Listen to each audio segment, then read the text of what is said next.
ಬಾವ, ಈ ದ್ವಾಸೆ ಮತ್ತೆ ರೊಟ್ಟಿ ಎರಡನ್ನೂ ಹಿಟ್ಟಲ್ಲೇ ಮಾಡ್ತಾ ಹೌದಾ?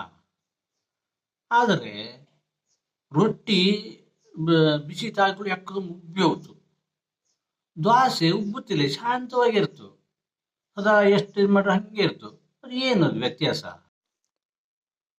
ಅದು ಸ್ವಭಾವದ ಮೇಲೆ ಹೋಗ್ತು. ರೊಟ್ಟಿ ಹೇಳೋದು ಹೆಂಡತಿ ಇದ್ದಂಗೆ, ಸ್ವಲ್ಪ ಬಿಸಿ ಆದ ಸಾಕು, ಯಕ್ಕದಮ್ ಮಕ್ಕ ಉಬ್ಬಿಸ್ಕೊಂಡ್ಬಿಡ್ತು. ಏನಾದ್ರು ಸ್ವಲ್ಪ ತಿರ್ಸಿ ಹಾಕಿದೀಯಾ, ಬಿಸಿ ಸ್ವಲ್ಪ ಜಾಸ್ತಿ ಆತ, ಏನು ಒಂದು ಬದಿ ಕತ್ತಿ, ಒಂದು ಬದಿ ಕರ್ರಗಾಗಿ, ಒಂದು ಬದಿ ಬೆಳ್ಳಗಾಗಿ, ಈ ಹೆಂಡತಿ ಸಿಟ್ಟು ಬಂದಾಗ ಮಕ ಆಗ್ತು ನೋಡು, ಅದೇ ಟೈಪ್ ಆಗ್ತು. ದ್ವಾಸೆ ಹಂಗಲ್ಲ.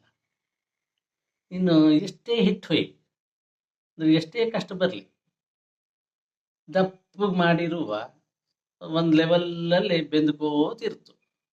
ನೀನದು ಮಗಚ್ ಹಾಕಿರುವ ಒಂದು ಬದಿ ಕತ್ತದು, ಒಂದು ಬದಿ ಇದರಲ್ಲಿ ಶಾಂತವಾಗಿ ಒಂದೇ ಲೆವೆಲ್ಲಾಗಿ ಒಳ್ಳೆ ರುಚಿಕರವಾದ ತಿಂಡಿ ಆಗ್ತದೆ. ಇಷ್ಟೇ.